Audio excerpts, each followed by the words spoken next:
Membership. We did have our membership drive at the Pumpkin Regatta. I do want to thank Richard, Brad, and Dawn for spearheading that, and as well as the volunteers. Right now, we have some good news. I think we have about 6 to 8 new members that are members that are interested in joining our club.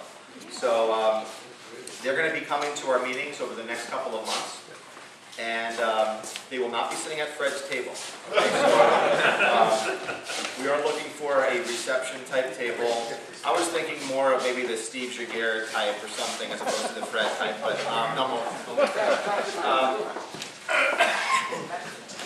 So again, I try to pick on Fred every meeting. I'm going to do so again today. So we were at the craft fair at the table, and the Leo's Club is there.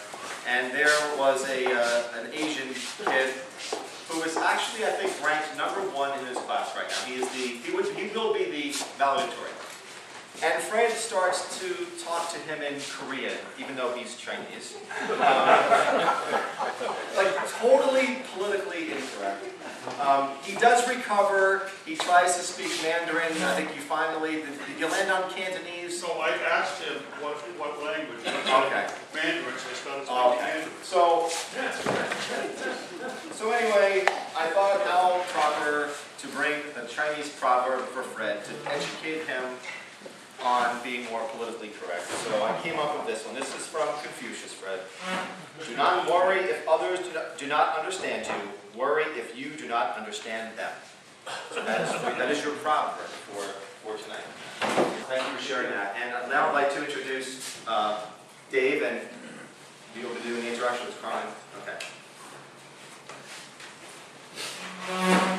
So not long ago, I was kind of cruising down the back road, and I got pulled over for speeding. Officer Hammond, the speaker, was reading me my rights. And I offered him the chance to speak to the Goffstown Lions Club if he would give me a warning instead of a ticket. Immediately gave me a ticket. No, actually, Carmen's idea was to have the Goffstown Police Department speak to us, and I think it was a really good idea, and we were able to arrange it. And so I would like to introduce Officer Thomas Hammond to speak to us.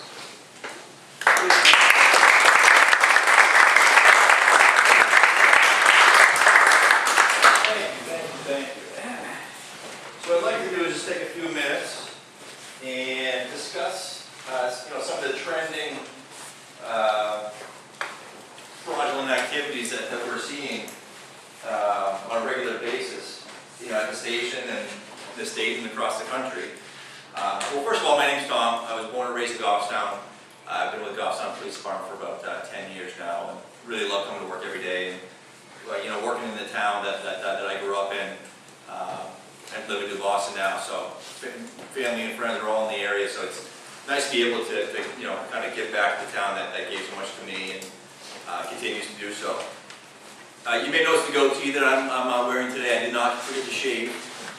November is, we've done Movember for mustache month.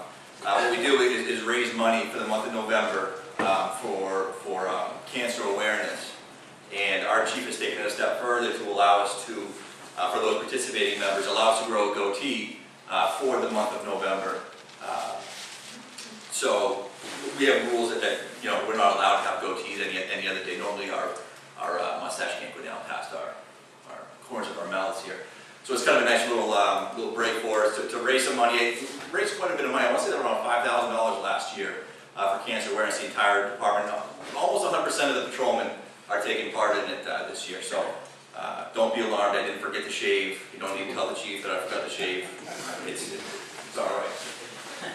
So what I'd like to do again is kind of touch upon a few of the fraudulent activities that we see on a daily basis.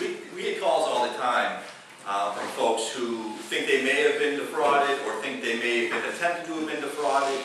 And we like to get those calls because it helps us keep on top of what's going on and kind of what to educate the public on when we hear about something more than once or a few times, and we can kind of get out in front of it and try to educate the public to be aware of it.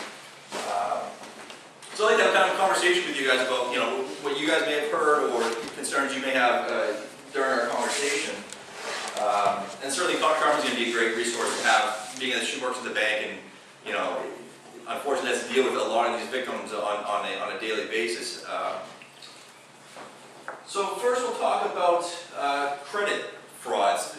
Frauds that deal with your credit cards or your bank accounts. Now, it can be as simple as you going out to a restaurant, swiping your credit card after dinner, and having some type of a device beyond that credit card reader that was put on there maliciously by either an employee or an outside source that traps your credit card number. So then they take your credit card number and they start going on a spending spree. I had one a few years ago. I was a detective for almost 5 years, 4 or 5 years, until about a year ago, and I came back to patrol. So in that time of detectives, I saw a lot of this stuff, unfortunately. It's a very labor-intensive process that we go through to investigate these. But one case that I saw was a family went out to the Wattoy for dinner, swiped their credit card, and then a day or so later, they get a bill for about $4,000 or $5,000 from Snap-on Company, a tool company, for tools that were purchased and didn't know where they went. So I did a little research and found out that tools were purchased from the Snap-on Company in the Midwest, shipped to Miami, and then shipped to Puerto Rico, I think it was. So within a few hours, $4,000 was spent, and it was already out of the country. So you can imagine it's a lot of work for a little town like Goffstown to be able to put the work into tracking that down and trying to come up with some type of a charge for somebody. Who would you charge? Where do you go? I'm not going to go to Miami to interview the place where we're shipping things like that. But that's where the banks come in, and within a few hours, that money was refunded back to the customer, so that the customer wasn't out any out-of-pocket costs. So that's a really nice aspect of that. But then you have to go through the entire process of changing your credit card number, and it's just a mess. So and really, with that phishing scam, there's not a whole lot you can do about it. You don't know, which credit card swipers have been affected, or, it's even been in the ATMs. We get bulletins every now and then for this type of activity, and there was one down in northern Mass where an ATM machine was accessed, and you go put your card in the ATM, you think you're safe in the bank, and sure enough, that one was stealing people's credit card numbers as well. So really, it's the banks that step up and refund your money, and again, you're out the credit card number, you have to change all your credit card numbers, but at least you're not out the $4,000 from those purchases. Email Craigslist type frauds. These are ones that we see all the time. And anyone that does business on Craigslist, you know to be careful with the Craigslist scams that go on. Most times, the way it works is you advertise your couch for sale, on Craigslist, $500.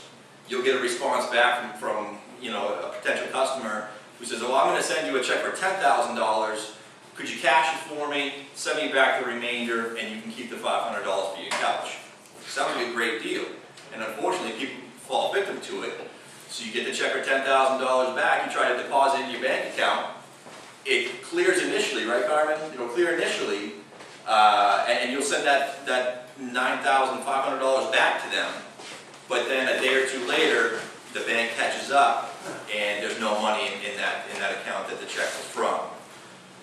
So is that one that's going to be covered by the bank for a fraudulent charge type situation? Not necessarily. So people are falling victim to this quite a bit. And really what it comes down to is common sense. You have to stop for a second and ask yourself, is this a little too good to be true? Why would a person send me a check for $10,000 and for my $500 couch? So you really have to be on guard when you're dealing with online accounts like that. And same thing goes for the emails. We've all seen the emails from mostly the Nigerian customers who say, I fell into a lot of money from my ancestors, and have to, in order to pay taxes on it or something, they send you a check and same thing, send me back a portion of it and keep a portion for yourself. While you're cashing it on your account, and all that money that you take out and send over is gone and it won't be refunded. So really, it takes common sense to be able to stop for a second and think, is this a little too good to be true? Yeah, now, funny story, because I just got one of those last week, and one of my friends in Goffstown, I'm not going to mention his name, but his email got hacked, and it just sent out this blast email to everybody on his contact list, basically saying that he was stuck in Sweden, he lost his wallet, and that you could just send him $1,000, or wire him $1,000. So everybody kind of knows that it was kind of, a scam. But so anyway, I forwarded the email to a few people that we're all mutually friends with. And I said, listen, Mark's in big trouble, and he needs some help. Who's interested in helping him out? And like, 4 or 5 people came back and said, let him stay in Sweden. And that brings up another great topic, is phone calls and other email solicitations. Unfortunately, I've seen 2 people, one town resident and one grandfather, a good friend of mine, fall victim to this scam. So my friend gets married a few years ago. Gets married, he's on the plane to Hawaii for his honeymoon after the wedding. His grandfather gets a call. Hey, Gramps, it's Chris. I got arrested in Canada and I need $5,000 bail to get out. Unfortunately, Grandpa is thinking well, it sounds enough like my grandson Chris. I know he's out of the country, or I know he's out of the state on his honeymoon, and there was enough to convince the grandfather to send $5,000 to this person. Let me back up a little bit. They're very clear to say, listen, I'm very embarrassed about this. I don't want anyone else to know. Please help me out in this situation, and I'll be able to get out of jail and be safe. So that what that's preventing the grandfather from doing is calling any family members to confirm the story or check in on him. Is Chris really in trouble, or is what's going on? So that enabled the grandfather to just go ahead and send the money, and unfortunately he was out that $5,000. Same thing happened to a resident when I was in detectives. Fell victim to the same situation. He got a call from his nephew who says, hey, I was just arrested in New York City. I need $5,000 bail to get out. Please don't tell anybody. And the uncle said, well, I know he travels for work. I know he was out of state this week. So enough things lined up in their minds to say, well, maybe it is possible. And instead of just taking a step back and saying, well, maybe I should confirm a few things, they just went ahead and sent the money. And what they'll do, I followed that one up. The other was a friend of mine, so I didn't deal with it in an official capacity. But the one in town, I followed up, and the person requests the money be sent by Western Union, by wire. She goes down to Shaw's when Shaw's was in business, sends $5,000 over the wire, goes up in the interspace, and then a guy in New York State goes to another Shaw's, pulls it out, and that's where it was. So I was able to follow up with Shaw's in New York and got the identity of the person, but it quickly disappears after that. These people are ghosts. They don't really, they exist, but they don't. You can't trust the documents that they give. And it's so labor intensive to be able to follow these things up that it's not going to happen for us. And then on the other side, $5,000 is just a drop in the bucket for a federal agency like the FBI to investigate. They're not going to touch it either. So our hands are really tied in a lot of these elaborate frauds that, people are falling victim to, but there's not a lot we can do about it. The money, leaves the country so quickly that it's hard for a small department like ours to trace. But those are very common ones. There's also ones where your identity is stolen completely. Chris? I sold a computer to a guy in the Philippines. He sent me a check, I deposited it. Computer's gone, sold the money out of my account. It happened. Yeah. I was out to $1,500 I sold the computer for. I pulled out the computer. It happens all the time. But and how do you protect yourself against that? Maybe take the check to the bank and say, hey, Wait 3 this days. check. Wait 3 days. Before you send the computer, right? Yeah. Yeah, absolutely. So it's just taking a second to think about things and err on the side of caution, especially when you're dealing with somebody out of the country like that. And Marie got one of those Nairobi letters, Sure. Nigerian letter. Sure. I don't know how anybody could fall for it. The English is so terrible. Well, you know what they're doing? They're sending it out to hundreds of thousands of people, hoping that one or two people are going to fall victim to it, and they do. So even though, these fishing scams, they send out their nets. If they get one or two fish, they succeed, and they do, and they continue to. I mean, you can look at it even from, if for some reason Lions Club International emails were hacked, or phone numbers, and you got a phone call saying, oh, I'm calling from Lions, we're making sure that your contact information is correct, that's phishing. And then they'll say, oh, by the way, we need to get your social security number to update our records. And some people might do that. Absolutely. And that's where we're getting the identity fraud, where your actual identity is being stolen. So if I want to open up a mortgage in your name, or take out a loan in your name, if I get your social security number and a few other documents, a few other pieces of information about yourself, there it is. So when that happens, what we'll do is we'll come in and we'll issue you like a username and password that gets flagged to your name, I suppose. So whenever any credit bureau goes to run a history on you or a check on you, a flag's going to come up to say you need to provide additional username and password. So that's where we'll come in, issue you that username and password, and you're going to have to keep that with you the entire time for the rest of your life, I suppose, if you ever go to apply for new lines of credit. What else? But really, what you see here is, these people are out here trying to take our money. Every day, someone's trying to take our money in some way, shape, or form. Some we can't prevent, like the credit card swiping machines. We don't know. We don't know what they look like. We don't know what to watch out for. We go to dinner all the time, and if it's going to happen, it's going to happen. And luckily, the bank and the credit cards do the right thing and replace that money. That's what the FDIC is there for, to replace that money if your account was fraudulently accessed. But it comes down to common sense for the other ones. The Nigerian scams, the emails, the situation I talked about getting arrested, family members getting arrested. Just take a second and think about things. If we could all just step back and think about things for a second and say, yeah, something doesn't sound right there. Something just isn't adding up. And even though your nephew said, please don't tell anybody, well, we're talking about a lot of money here. You need to get some advice. And that's what we're here for.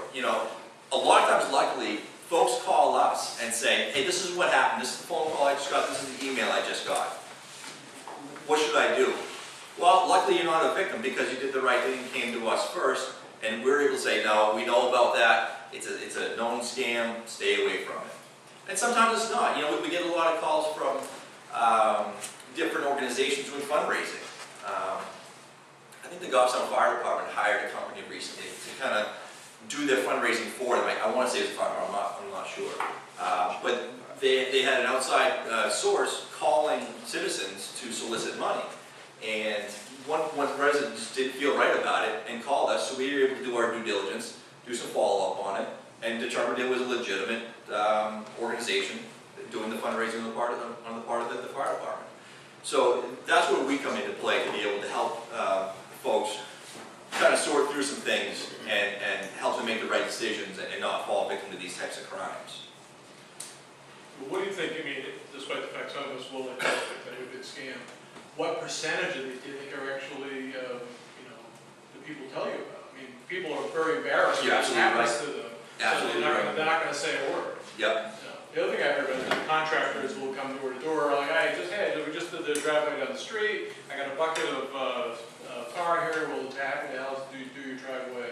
And it's like, they prey on people who are unsuspecting. Part of that is a sales pitch for them too.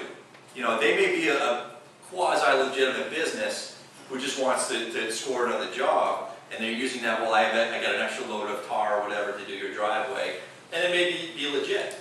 But it's one of those things where if you get that hair standing up on the back of your neck, I'm all set, thank you very much. But you do see companies like that going down into Medford Farms and the Village of Glen Falls, And they've taken active steps to boot them right out of there, because it's too risky to have that type of a business advertising or soliciting business in that form, in that location, with all the elderly folks down there.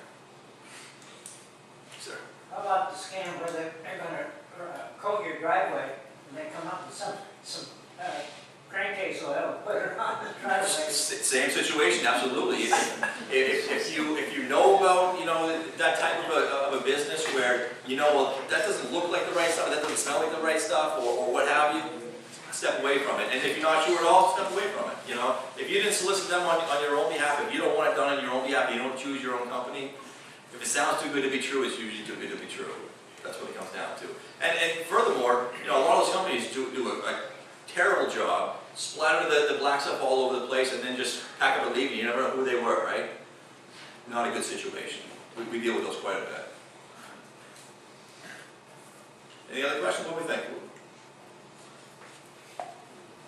Do you have anything to say about burglaries? Burglaries, we're making some pretty good steps. The burglaries and the car break-ins are really tough to catch in the act. With the theft from vehicles we hear about all the time, I drive around all night long, small neighborhoods, all throughout. All they need to do is see my headlights coming, pop off into the shadows, and I drive by and they're gone, and I'm gone, and they're gone. We've been doing a lot of work lately getting out of the cars and being in spots where we've known they've been. And we've locked up quite a few people in the last few months for breaking into cars. Some caught in the act, some caught after the fact with the merchandise on them.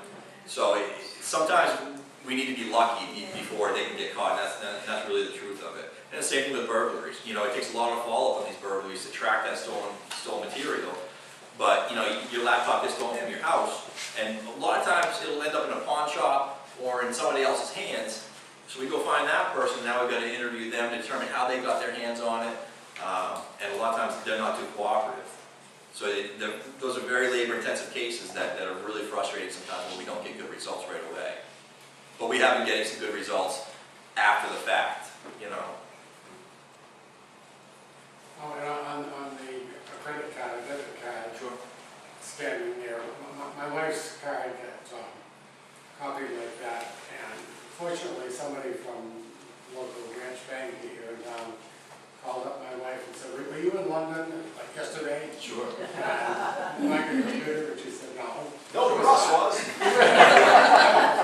And the bank has been super terrific, with... Well, actually, what I learned was that, in this case, it was a Visa card that the bank had issued, and MasterCard is the same way. But they're the ones who take the hit for the money, Sure. not your local bank. Exactly, right. It's the credit card companies that issues the card. I don't have any credit cards. I only have my local bank card, but it's the same thing. They would refund the money. We had a case where a car got broken into in town a few weeks ago, and within a few hours, thousands of dollars was used on it, and then within a day or so, that money was all refunded and back into the account. So they do take care of the customers. But the bank tellers are really the first line of defense when the senior citizens are coming up to them saying, well, I'd like to wire $5,000 to Nigeria. Well, let's take a step back, and usually they'll do the right thing and convince them otherwise, and not let them fall victim to that type of a crime. Same thing with the folks at the wire business. They don't always do the greatest job. A lot of times they're just service employees at the service desk, and they don't know about the current frauds that are going on. But we have seen quite a few cases where folks come into the bank, present a check, present something that isn't quite right, and they'll inform the customer as well as us about what's going on. So there's new things popping up every day, and it's important that we know about it. Even if it's just a phone call to us saying, hey, listen, this is what happened to us, and we'll take the phone call and just kind of file it away and keep on track of it, keep on top of it. There's a great site, USA.gov, that I was doing research on earlier that helps us, that kind of lists out the current trends that are going on in the fraudulent activity. So if you get a chance to go online, look at that USA.gov site, and it kind of gives you all the current breakdown of the trending fraudulent activity going on, and it kind of helps you stay on top of them on a regular basis. basis. If you do fall victim to a crime, at the very least you want to report it to IC3, I as in Ida, C as in Charles, the number 3.gov. It's a federal site. What good does that do? It doesn't. Absolutely, Fred, it doesn't. But the way I explain it to the folks I speak with, the way I explain it is that, you know, if they get enough of these victims on a certain type of a crime, they can link those victims to one suspect and charge them, you know, when they do find that suspect, charge them accordingly with all the victims that have reported the crime. That's the best way I can explain it. Does that work? I don't know. Yes, Doctor. Not long ago, there was a conference where this became involved with the harassment of some Vietnamese immigrants. Sure.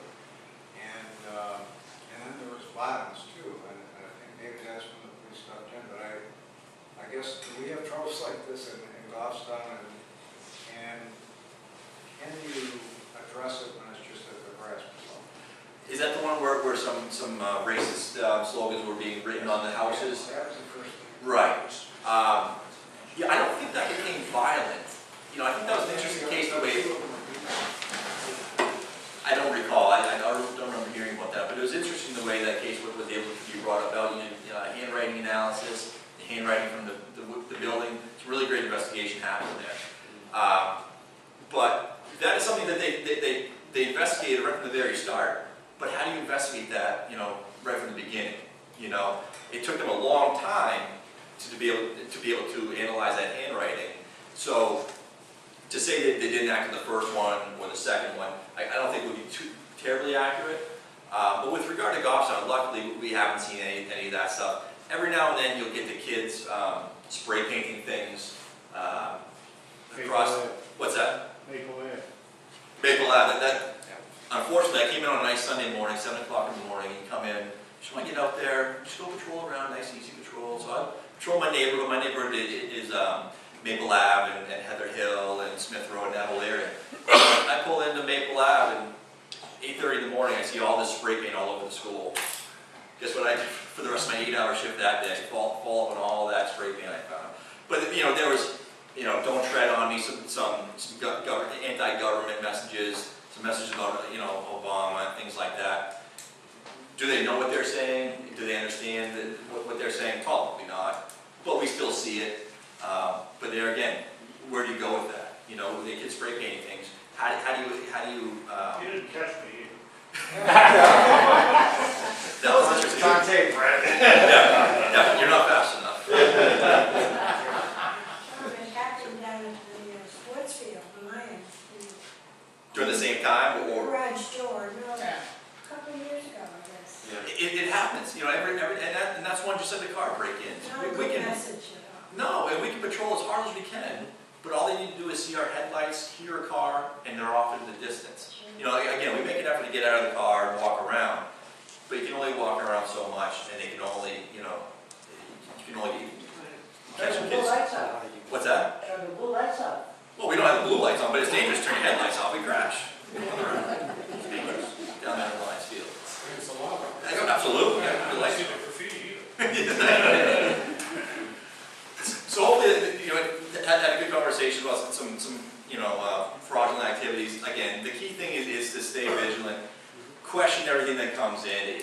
Is somebody trying to steal my money? Is somebody, you know, trying to take advantage of me? And do the best you can to avoid it. And give us a call. You know, I got some business cards up here. I'll leave. I got some pamphlets I pulled out of the back storage. We keep all of our material in. So I try to find anything that involve fraud and things like that. So. We have Lions brochures for you. In application as well. Thanks very much. Thank you.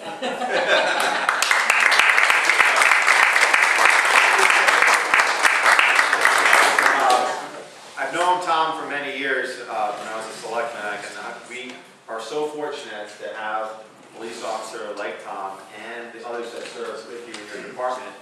I can honestly say we have a phenomenal police department.